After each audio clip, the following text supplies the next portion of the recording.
జై శ్రీరామ్. శ్రీమాత్రే నమః. శ్రీ గురుభ్యో నమః. 2024 సంవత్సరం ఫిబ్రవరి మాసంలో 18వ తారీఖు నుంచి 24వ తారీఖు వరకు ఈ వారం యొక్క వారఫలాలు. ఈ వారం యొక్క వారఫలాలు ద్వాదశ రాశుల వాళ్ళకి ఏ విధంగా ఉండబోతూ ఉన్నాయి. ఈ వారం యొక్క గోచార గ్రహస్థితిలో మేషరాశిలో గురుదేవుని సంచారం, కన్యా రాశిలో కేతువు సంచారం, మకర రాశిలో మకర రాశిలో కుజ బుధ శుక్రుల సంచారం. మకర రాశిలో ఉన్న బుధుడు 21వ తారీఖు నుంచి మకర రాశి నుంచి కుంభరాశిలోకి వెళ్తూ ఉన్నాడు. కుంభరాశిలో రవి సంచారం మరియు శని సంచారం జరుగుతూ ఉంది. 21వ తారీఖు నుంచి బుధుడు కూడా మకర రాశి నుంచి కుంభరాశిలోకి వెళ్ళబోతూ ఉన్నాడు. ఆఖరిదైన మీనరాశిలో రాహుదేవుని సంచారం. గోచర గ్రహస్థితులు ఈ రాశుల్లో ఉంటూ ఏ రాశుల వాళ్ళకి ఎలాంటి ఫలితాన్ని ప్రసాదిస్తున్నారు. మొదటగా ఈ వారం యొక్క ఒక చిన్న స్పెషల్ మనం తెలుసుకుందాం. విశేషాంశం ఈ వారం యొక్క గోచారంలో ఉంది. అదేంటో మనం చూద్దాం. మంగళుడు, అంగారకుడు, కుజుడు అన్న, మంగళుడు అన్న, అంగారకుడు అన్న అన్నీ ఆయన మకర రాశిలో సంచారం చేస్తూ ఉన్నాడు. మకర రాశిలో ఆయన సంచారం చాలా మంచిది. ఎందుకంటే మకర రాశిలో ఆయన ఉచ్చ స్థానాన్ని తీసుకొని ఆయన ఉచ్చ రాశి కాబట్టి ఉచ్చ స్థానంలో సంచారం జరుగుతూ ఉంది. ఈ వారము శుక్రుడు కూడా కుజుడితోటి కూడి మకర రాశిలో సంచారం చేస్తూ ఉన్నారు. మకర రాశిలో కుజ భగవానుడు ఉచ్చ స్థానం తీసుకుంటాడు. అలాగే ఈ మకర రాశి వాళ్ళకి మరియు కుంభరాశిలో పుట్టిన వాళ్ళందరికీ కూడా పరిపూర్తి రాజయోగాన్ని ఇచ్చే శుక్రదేవుడు మకర రాశిలో సంచారం జరుగుతోంది. వీళ్ళిద్దరూ కలిసి కర్కాటక రాశి మీద సప్తమ దృష్టితో ఏకకాలంలో చూస్తూ ఉన్నారు. అంటే కుజుడికి ఇంకా వేరే దృష్టిలు కూడా ఉన్నాయి. 4వ స్థానాన్ని చూస్తాడు, 8వ స్థానాన్ని కూడా చూస్తాడు. కానీ వీళ్ళిద్దరూ కలిసి చూసేది కర్కాటక రాశి. ఈ కర్కాటక రాశిని వీళ్ళు చూడడం వల్ల ఏమైనా సిగ్నిఫికెన్స్ ఉంటుందా, ఆ విషయం ఒకసారి చిన్నగా బ్రీఫ్ చేసి తర్వాత మనం ఫలితాలు తెలుసుకుందాం. భూమికి కారకుడు కుజుడు, అంగారకుడు. అందుకే ఆయన్ని భూమిపుత్రుడు అని కూడా అంటాము. భూమి మీద మనకి నూకలన్నీ సవ్యంగా వెళ్ళాలంటే, ప్రశాంతంగా ఎలాంటి ఆరాట పోరాటాలు లేకుండా ఉండాలంటే అంగారకుడి బలం ప్రతి ఒక్కళ్ళ జన్మజాతకంలో ఉండాలి. అలాంటి చతుర్థ స్థానం మనము భూమికి సంబంధించింది, ప్రాపర్టీకి సంబంధించింది, ఇంకా అనేక రకాలు ఉన్నాయి. ప్రస్తుతం మనము ఇక్కడ అంగారకుడితో ముడిపడి ఉన్నది కాబట్టి భూమికి సంబంధించింది. అయితే ఎవరైనా మంచి విలాసవంతమైన ఇళ్లల్లో ఉంటున్నారా, మంచి లగ్జరియస్ వాహనాల్లో తిరుగుతున్నారా, వాళ్ళ మోడ్ ఆఫ్ ట్రావెల్ ఎలా ఉంది, వాళ్ళ వే ఆఫ్ లివింగ్ ఎలా ఉంది, ఇవన్నీ కూడా మన జన్మజాతకంలో ఉన్న శుక్ర భగవానుడి బలాన్ని అనుసరించి ఆధారపడి ఉంటుంది. ఇప్పుడు వీళ్ళిద్దరూ కలిసి ఏకకాలంలో ఇవన్నీ ప్రసాదించే నైసర్గిక రాశి అయిన కర్కాటక రాశిని చూస్తుంది. అంటే మనకి ద్వాదశ రాశుల్లో ఎవరి లగ్నాన్ని అనుసరించి వాళ్ళకి చతుర్థ స్థానం ఉన్నా కూడా కాలపురుషుడి కుండలిలోంచి చతుర్థ స్థానం మీద వీళ్ళిద్దరూ ఏకకాలంలో దృష్టి పెట్టడము చాలా మంచి శుభాంశాలు చోటు చేసుకుంటూ ఉన్నాయి. ఈ మంచి శుభాంశాలు ఏ రాశుల వాళ్ళకి ఏ విషయాల్లో ఉంటాయి, ఆ విషయాలన్నీ మనం చర్చిద్దాం. మిథున రాశిలో పుట్టిన వాళ్ళకి ఈ వారం మీరు విదేశాల్లో ఉంటే కనుక చాలా అనుకూలమైన సమయము. విదేశాల్లో మీకు అంటే మనీ ఎర్న్ చేసుకోవడానికి, అది అంటే ఫైనాన్షియల్గా విదేశాల్లో ఉన్న వాళ్ళకి చాలా మంచి శుభ సమయము. విదేశాలు వెళ్ళాలి అనుకొని ప్రయత్నించే వాళ్ళకు కూడా అవకాశం చాలా బాగా ఉంది. విదేశాల్లో ఉన్న వాళ్ళకి మీ సంతాన రీత్యా డబ్బు ఖర్చు అధికంగా ఉంటుంది. అలాగే విదేశాలు వెళ్ళాలనుకున్న వాళ్ళకి ఎలానో డబ్బు ఖర్చు ఉంటుంది కదా.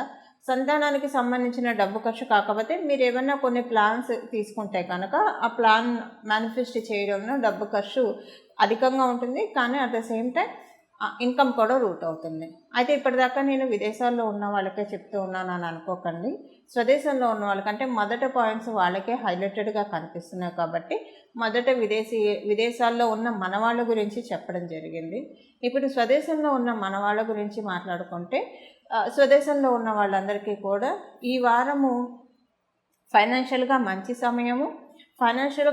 సమయం కాబట్టే కొంత డబ్బు ఖర్చు కూడా అవుతుంది. అయితే మీకు కొంచెం కన్ఫ్యూజన్ రావచ్చు. ఆర్థికంగా మంచి కాలము, డబ్బు ఖర్చు ఎందుకు అవుతుంది అన్న అనుమానం రావచ్చు. ఇప్పుడు చూడండి, దీపం ఉండంగానే ఇల్లు చక్క పెట్టుకోవాలి అని అంటారు. ఇప్పుడు ఉదాహరణకి మీ ఇంట్లో ఏదైనా ఒక వస్తువు పాడైపోయింది అనుకోండి, అది ఎప్పటి నుంచి రిపేర్ చేయించి ఇంకా మీకు విసిగి వేసారిపోయి పక్కన పెట్టేసేస్తే, ఇప్పుడు డబ్బులు వచ్చినప్పుడు కొంత ఆ వస్తువుని రీప్లేస్ చేసుకోవడానికి డబ్బు ఖర్చు అవుతుంది కదా. అలాగే మీరు గృహ ప్రయత్నాలు చేస్తూ ఉంటే ఇల్లు కొనుక్కోవడానికి డబ్బు ఖర్చు అవుతుంది. ఇలా ఏదైనా సరే మీ ప్లాన్స్, అంటే ఇప్పుడు మనం ఏదైనా ఒక ప్లాన్ చేసుకున్నాం అంటే పిచ్చి ప్లాన్స్ అయితే చేయం కదా, డబ్బులు పాడు చేసుకునే ప్లాన్స్ అయితే చేయం. కాబట్టి మంచి ప్లాన్స్ చేసుకోవడానికి, దాని ద్వారా డబ్బు ఖర్చు కూడా అవ్వడానికి డబ్బు ఖర్చు అవుతుంది. అంటే ఇప్పుడు ఇలా మనం చేసుకునే మీ ఇంటికి ఏదైనా కొత్త వస్తువు కొనటం, లేదంటే ఒక గోల్డ్ ఆర్టికల్ కొనడానికి ఇలాగ ఏదైనా డబ్బు ఖర్చు అవుతుంది. అయితే ఇక్కడ అట్ ద సేమ్ టైం ఇంకొక విషయం ఏంటంటే, దీనితో పాటు మీకు ఒకవేళ మీరు స్పెక్యులేషన్స్ ఉంటే స్టాక్ మార్కెట్ ఇలాంటి వాటిల్లో పెట్టుబడి పెడితే ఈ వారం కొంత లాసెస్ చూడటానికి కూడా అవకాశం ఉంది. ఈ వారం మటుకు పెట్టకండి. నేను పోయిన వారాల గురించి మాట్లాడటలేదు. ఈ వారం మీరు ఏదైనా మనీ స్పెక్యులేట్ చేయాలని ట్రై చేస్తే కనుక అది డెఫినెట్గా లాస్కి తీసుకెళ్తుంది. మరీ మీ జన్మజాతకం చాలా బెషుగ్గా ఉంటే తప్పించి కొంత దానికి అవకాశం ఉంది. కాబట్టి ఈ విషయంలో కొంత మీరు జాగ్రత్తగా ఉండాలి. ఈ వారం మీరెవరికైనా గిఫ్ట్ ఇవ్వడానికి డబ్బు ఖర్చు అవ్వచ్చు. లేదా మీ జన్మజాతకంలో బాగా ఉంటే, అంటే మీ జన్మజాతకంలో రాహుకేతువుల బలం ఉంటే మీరే గిఫ్ట్ తీసుకున్నావు, ఒక వ్యాలిడ్ గిఫ్ట్ అందుకుంటారు. ఈ రెండిట్లో దేనికైనా అవకాశాలు ఈ వారం యొక్క గోచార గ్రహస్థితుల రీత్యా కనిపిస్తున్నాయి. మన ఉద్యోగస్తుల విషయానికి వస్తే ఉద్యోగస్తులకి ఈ వారం అనుకూలంగా ఉంది. అయితే ఈ ఉద్యోగస్తులకి ఈ వారం అనుకూలంగా ఉన్న ఈ వారము 20వ తారీఖునే, అంటే ఈ వారం 2 రోజులు అయిన తర్వాత మీకు మీరు పనిచేస్తున్న చోట మీ బాస్ ఎవరైతే ఉన్నారో వారు కొంచెం మీకు, అంటే బాస్ రీప్లేస్మెంట్ జరగచ్చు, లేదా వాళ్ళు లీవ్లోకి వెళ్ళి మీకు కొంత వర్క్ స్ట్రెస్ తగ్గచ్చు. ఒకవేళ వాళ్ళు లీవ్లోకి వెళ్ళినా వర్క్ స్ట్రెస్ తగ్గుతుంది కాబట్టి అలా ఉంటుంది. లేకపోతే మీకు ఏదైనా ఒక మంచి చేంజ్, అంటే ఈ రెండు కాకపోతే ఏదైనా ఒక మంచి చేంజ్ జరగడానికి ఉద్యోగంలో ఛాన్స్ ఉంది. అలాగే మీరు విదేశాలు వెళ్ళాలని ప్రయత్నం చేస్తూ ఉన్న ఉద్యోగస్తులు, దానికి కూడా చాలా మంచి అవకాశం ఉంది. మీరు వ్యాపారస్తులు అయితే కనుక వ్యాపారస్తులకి ఈ వారం అనుకూలంగా ఉంది, లబ్ధికరంగా ఉంది, ఎలాంటి ఇబ్బంది లేదు. వ్యాపారస్తులందరికీ కూడా కొన్ని మంచి ప్లాన్స్ తోటి మీ పనులన్నీ కూడా వేగంగా చురుగ్గా ముందుకు వెళ్ళడానికి ఈ వారం ఇంకా ఎక్కువ అవకాశం ఉంది వ్యాపారస్తులందరికీ కూడా. అంటే కొంచెం వ్యాపారం ఎక్కువగా జనరేట్ అవ్వడానికి చాలా చక్కటి అవకాశాలు ఉన్నాయి. ప్రత్యేకించి మీరు బోర్వెల్ బిజినెస్ చేస్తూ ఉన్నా, లేదా ఏదన్నా భూమికి ఇప్పుడు అర్త్ మూవర్స్ ఇలాంటి బిజినెస్లు చేసేవాళ్ళు ఉంటారు. ఇలాంటి బిజినెస్లు చేసే వాళ్ళకి, నర్సరీ ఫార్మ్స్ పెట్టుకొని ఉంటారు కొంతమంది, అలాంటి వాళ్ళకి ఈ వారం చాలా బాగా ఉంది. మంచి అనుకూల అంశాలు, అంటే మిగతా వాళ్ళకి లేవని కాదండి, ఇప్పుడు మనం తెలుసుకున్న ఈ బిజినెస్లు చేసే వాళ్ళకి ఇంకా ఎక్కువగా మంచి ఫలితాలు స్టోర్ అయి ఉన్నాయి ఈ వారం ఉన్న గోచార గ్రహస్థితుల రీత్యా. ఇవి ఈ వారం యొక్క గోచార ఫలితాలు మీ రాశిలో పుట్టిన వాళ్ళందరికీ కూడా. చూసాం కదా, ఈ వారం వార ఫలితాలు తెలుసుకున్నాం కదా. ఈ వారము ఆరాధించాల్సిన దైవం గురించి కూడా ఒకసారి మనం తెలుసుకుందాం. కుజుడు, శుక్రుడు, అంగారకుడు, శుక్రుడు వీళ్ళిద్దరూ కలిసి మకర రాశిలో సంచారం చేస్తూ ఉండడం వల్ల ఈ వారం కనుక లక్ష్మీ నరసింహస్వామి వారి ఆరాధన ఎంత బాగా చేస్తే అంత విశేషమైన ఫలితాలు వస్తాయి. మీరు కనుక విజయవాడ పరిసర ప్రాంతాల్లో ఉన్న వాళ్ళైతే మీకు మంగళగిరి చాలా దగ్గరలో ఉంటుంది కాబట్టి ఈ వారంలో ఒక్కసారి మంగళగిరి లక్ష్మీ నరసింహస్వామి వారిని దర్శించుకొని రండి. మీరు హైదరాబాద్ పరిసర ప్రాంతాల్లో ఉంటే యాదగిరి గుట్ట మనకి దగ్గరలో ఉంటుంది కాబట్టి యాదగిరి గుట్ట ఒక్కసారి దర్శనం చేసుకొని రండి. ఇదేది లేదు, మీ ఇంటి దగ్గర ఏదన్నా లక్ష్మీ నరసింహస్వామి వారి ఆలయం ఉంటే ఆలయానికి, ఇంకా ఇంటి దగ్గర ఉంటే మరీ బేసిక్, ఎందుకంటే రోజు వెళ్ళడానికి అవకాశం ఉంటుంది కాబట్టి రోజు ఒకసారన్నా లేదా ఈ వారంలో ఒక్క రోజన్నా వెళ్ళి రండి.